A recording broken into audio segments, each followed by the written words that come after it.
Welcome to Positive Awareness Podcast. Today, our guests are CEO Doug Tennant from UNITI in Surrey and Michael McFetridge, Executive Director of Terrace and District Community Society. Both Doug and Michael work for agencies that promote choice and inclusion for people with developmental disabilities. So, what is the good, and I'm going to do it the fun way, the good, the bad, and the ugly with the COVID situation with the services as they've had to change? So, and I'm glad you asked the question that way, the good, the bad, and the ugly, because sometimes people think it's just the ugly and the bad that's come with COVID-19. And well, there certainly have been some things that have been an inconvenience, that have been really, really difficult as well for some people, as well as, some tragic things that have happened. There's also been some really heartwarming things that I've witnessed with people we support, their families, home share providers, and support staff. So I'd like to talk about the good, maybe to start off with. And so here's a couple of really good things that I've seen. So one was with the group homes where people live and Semiahmoo Society supports them. The staff have just been extraordinary. They've stepped up. They've worked extra hours in the group homes to ensure that there's not too many people coming in contact with the people living there to keep them safe. And two of our staff members actually invited people from the group homes to come to their own family homes, which they did for about 2.5 months. And again, to keep them safe. And, holy smokes, that's so far over and above, what we could expect as an employer. But those people really stepped up and did a great job. On a more organizational wide lens, we've moved forward about 10 years in terms of the use of technology. And I love that. So I love seeing, coming to this meeting with you, doing this podcast, talking to you over Zoom, self-advocates of Semiahmoo doing Zoom meetings, people supporting each other with Zoom, our online campus, and then just staff members who have really picked up and where they were fearful of engaging with technology. They're engaging now. We've really moved forward, I think, as a sector with our use of technology. So those are two instances at UNITI that where some real positives have come from the crisis. Yeah, I'd have to agree with you there, Doug. Our use of technology through just through necessity has expanded exponentially, right? We found ways to use technology to bring people together that we just never would have thought of, and that's been a real boon to the richness of our programming moving forward, no matter what. I mean, we've just realized that we have a far greater reach than we ever even thought possible. So that's been fantastic. I think I would also want to, for us, being far in a rural community, and watching from afar almost, we still were very concerned about the effects of COVID, and the fear that crept through our smaller community was palpable, right? It was really, you could really feel it. The people who work for us, the people we support, and just our community members in general were significantly affected by it. But in that, even though we talk about inclusion and we talk about being aware of each other, it was only through this challenge that a real sense of awareness and intentionality of coming together and how to come together and how to be together really shone through. And I don't want to say that previously we weren't aware of each other. I mean, that we weren't inclusive of each other, but this, through the restrictions and through the challenges of the health directives, of having to find ways to connect, it really brought out that intentionality that I hope that we don't lose. So how did you guys plan for this, and who did you guys talk to?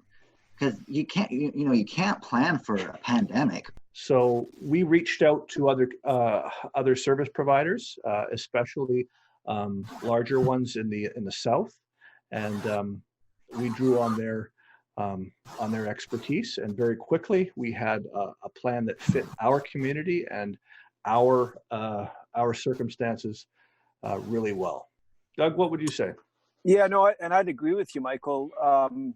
We're fortunate that we have a network of other service provider leaders that we can call up and talk with. And Michael and I actually, at the start of this, spent a bit of time chatting with each other and trying to get our heads around what needed to happen.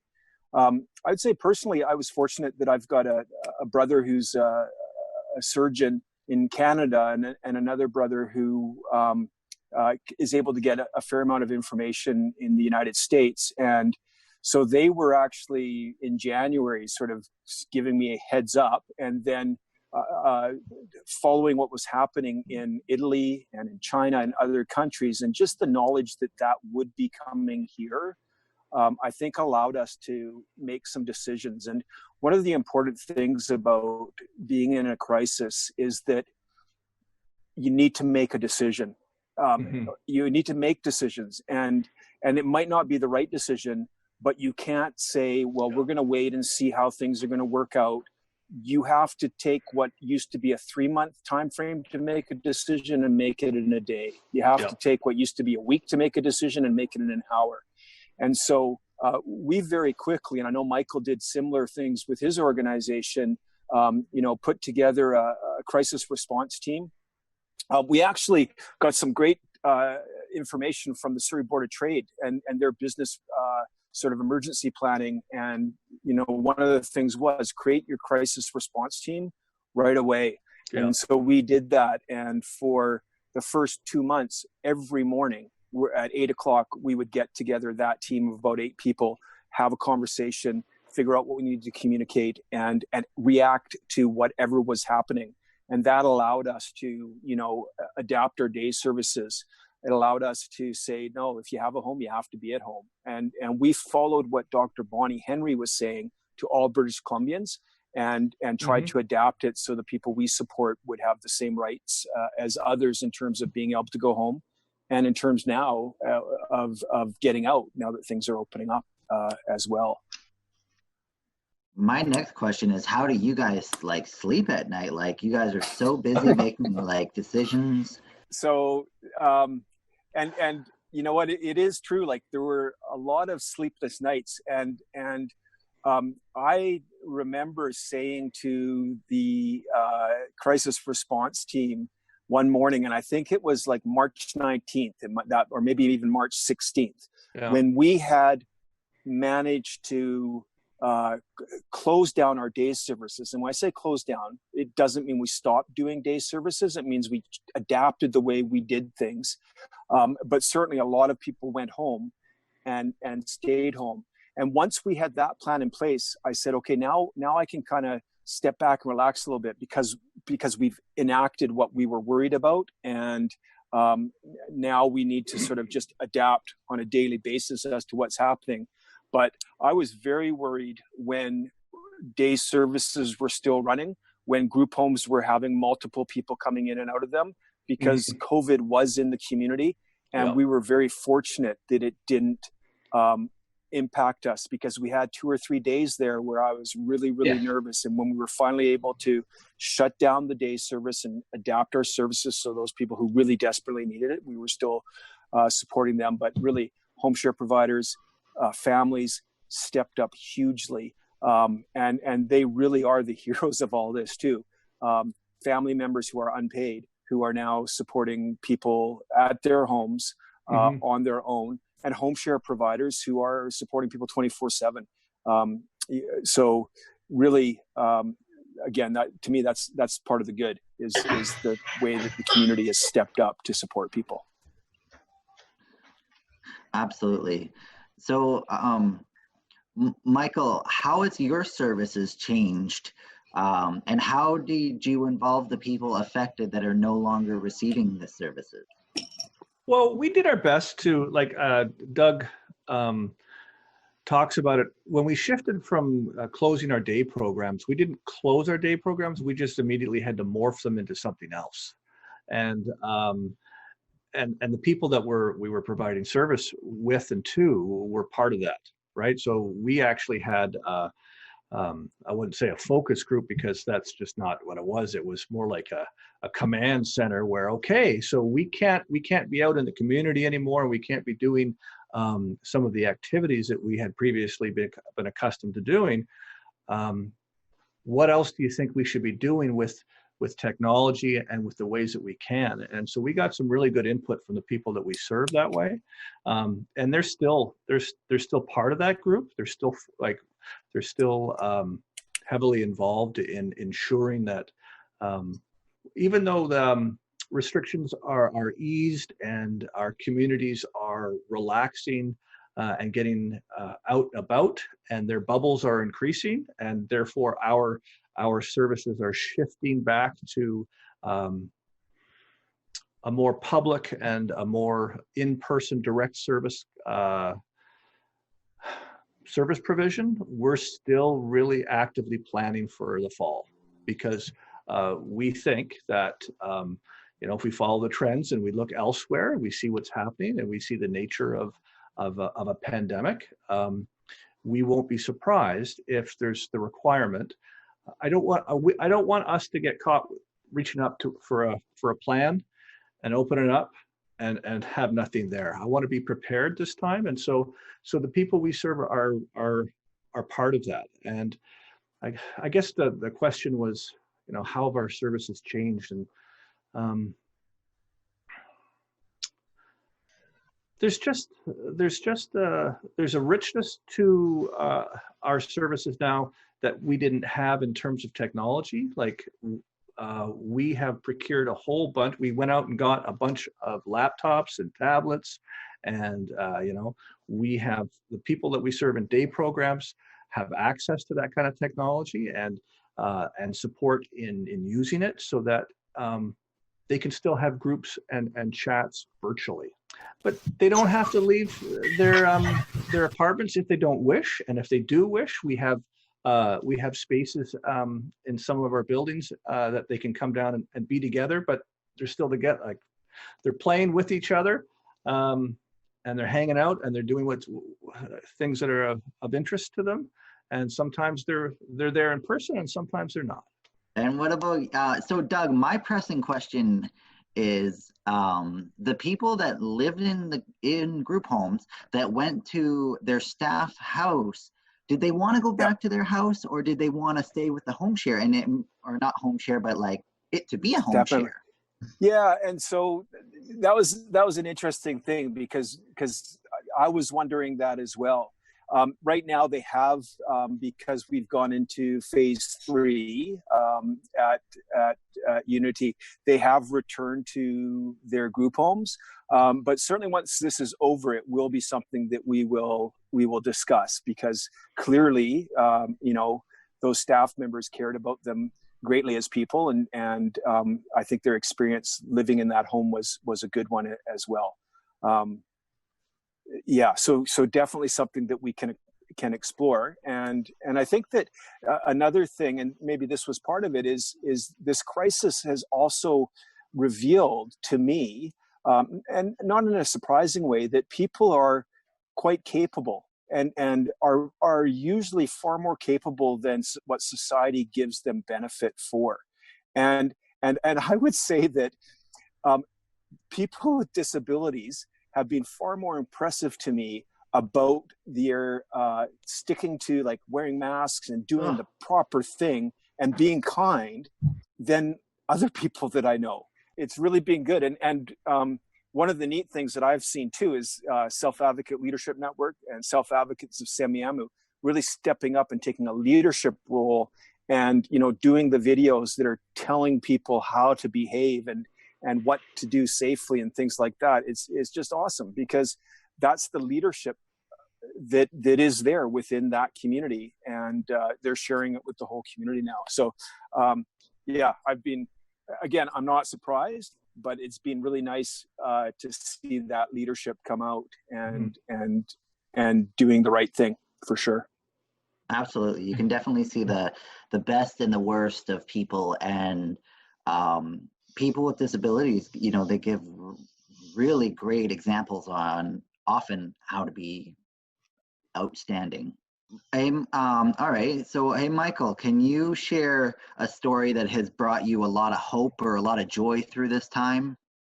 Well, for me, it's personal. I mean, I have a good friend who we provide who gets services from our organization, and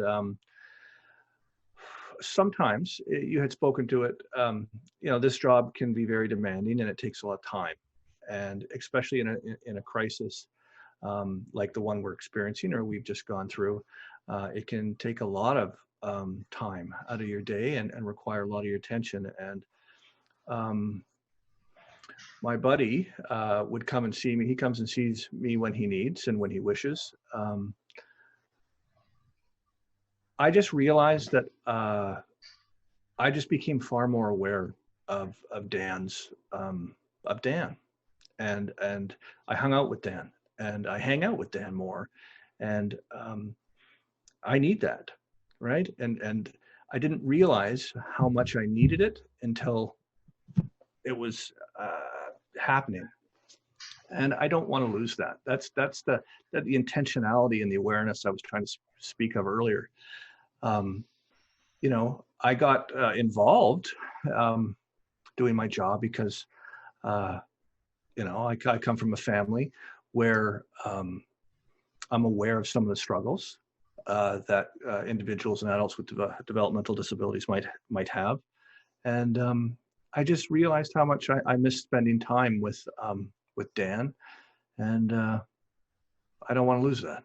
So I could give you lots of other stories about, we there was an event and we were able to successfully move food from here to there and people shone. But for me, the real piece is the my heart opened up more, and I became aware that I had been closing it even through an action of service. So that's my big thing. Is I don't want to go back to being closed. I want to continue remaining open. That's amazing. So Doug, same question for you. What do you? Yeah, and so this would be kind of going back to your very first question. Something really bad that happened, but then that created change, which was really positive. So one of the people that we support in one of the SHS's group homes, Reese Knight, went to hospital and she passed away. And she passed away without, because there was a policy due to COVID-19. She didn't pass away because of that, but there was a policy due to COVID-19 that did not allow staff members to go in to support her. And so when she died alone. Really sad. Her family and her brother really stepped up, and I also was able to be involved with trying to change that policy so that family members, support people, volunteers who know the person are able to go into hospitals as essential supports. And part of that was gathering another meeting that happened like every day for a while at 10 a.m. and then not as many times now, but with some really remarkable people, sort of some legends like Alex Mansky, but also people like yourself, Alex, and Michael and Kara as well, who joined together and worked really hard to change that policy. And the government listened and did the right thing, which we also appreciated, and changed that policy. And BC was the first province to change that policy to allow essential support people into hospital to give the supports to people with disabilities. And so that was quite a campaign, very difficult at times. But at the end, because that group of people got together and worked together and worked very hard together, change was made in a way shorter period of time than it would have been outside of COVID-19. And so that to me was, is a story of people gathering together. And Arise Knight, in her death, a positive coming out of it, which was the change of that policy, which myself and others now refer to as Arise's Law, because she's the reason why that changed. Oh, Doug, I really want to acknowledge that work that you did on during that time. I remember you speaking about it and how quickly you pushed for that change, and then Dr. Henry announcing almost immediately afterwards that those changes would be made. That helped our community. I mean, we had, you had described that tragedy, and we had just gone through something very similar here in our community, where the people that had supported an individual for most of their adult life were unable to be with them in their last moments, and then the work that you guys did opened the door so that almost very quickly, unfortunately, we were back in a similar situation, but we were able to provide support in that time because of that work. And so I just wanted to take the opportunity to say thank you, because that was amazing work, and it was quick, and it was decisive, and it was necessary. Yeah, and it wouldn't have happened though if Dr. Henry and Adrian Dix had not been open to seeing that this was something wrong that had happened, and to understand and have empathy for the situation and make a change that made sense. Yeah, I agree. It took a lot of people and a lot of work, and it turned out all right. So that's good. I've always said that was one of the better accomplishments of the self-advocate movement during the pandemic. It was very powerful. Oh, absolutely. And SALN was a big part of that, with the news releases that were being put out, and also Michael and Alexander with you talking to the people that you knew in high places and advocating for that change. Michael McClellan, do you have any questions for Michael and Doug? I think Want to make sure you get an opportunity. Yeah, I know. I'm just trying to remember all the questions. I think more than anything,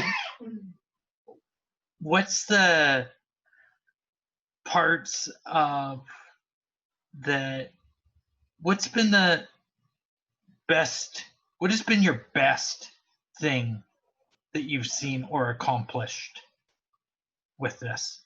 What if you were to say your number one thing, which has been one of your bigger accomplishments during this pandemic, what would it be? Because we were discussing this today on our leadership network meeting. I posed the question to the group that what is their biggest accomplishment as a self-advocate or as a supporter in all their time, but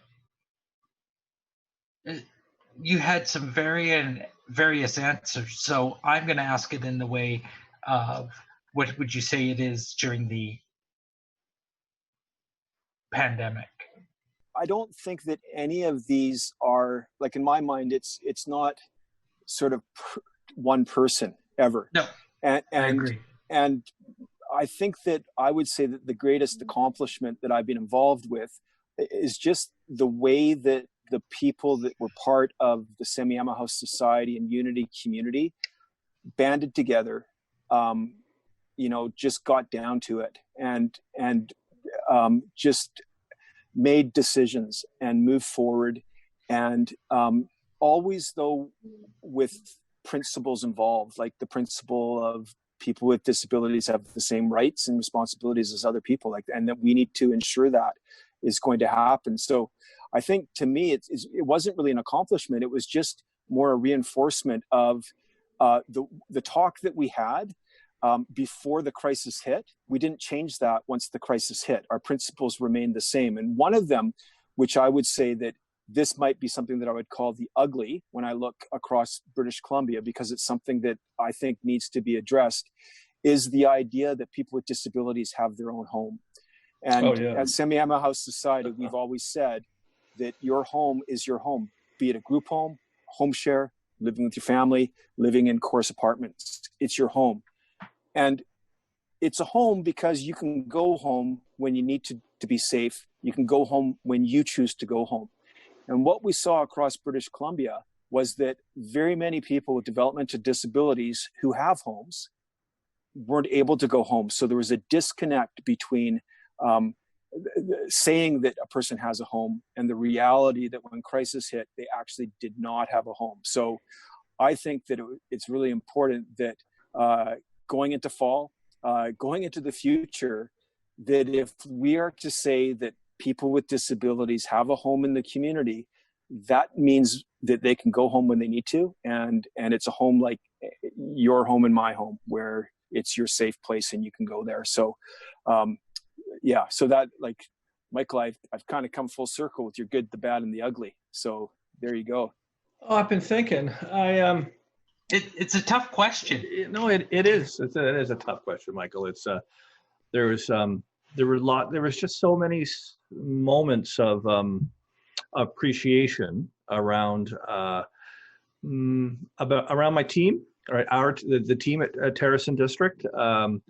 We had a similar kind of crisis response team, and we met every morning, and just watching people that I care about and that I've worked with for many years develop so quickly and so surely into leaders. I mean, you know that's there, and that's why they're part of the team. But then when you're in a crisis and it's actually happening, it's no longer well, what are we going to do if, or it just doesn't really matter. This really matters. We have to make sure that what we do is the right thing or the best thing that we can do in this moment. It's just, watching and experiencing that period of time, all of those small moments of personal growth and leadership for my staff and the people we serve. Like I had mentioned, we had self-advocates participate in a lot of the decision-making processes because of what we were doing required that kind of input. And watching decisive, strong decisions being made from a best, like, what's the best decision? What are our principles? What are our values? What are we trying to do? It was that process, being part of that process, even though everything was sometimes still is scary and frightening, and you're worried and you're unsure of what is going to happen. Being with people like that in those moments was the best thing. All righty, guys, it's about that time to thank you so much, Michael, and thank you so much, Doug, for being a part of this. This podcast has been hosted by me, Alexander Magnuson, and my co-host, Michael McClellan. Thank you, listeners, for tuning in. This podcast is brought to you by UNITI and the people from the Self-Advocates Leadership Network, whose members include Self-Advocates of Semiahmoo, BC People First, selfadvocate.net, empowering self-advocates to take action, Self-Advocates of Nanaimo, and the chair of the Self-Advocate Committee of Inclusion BC.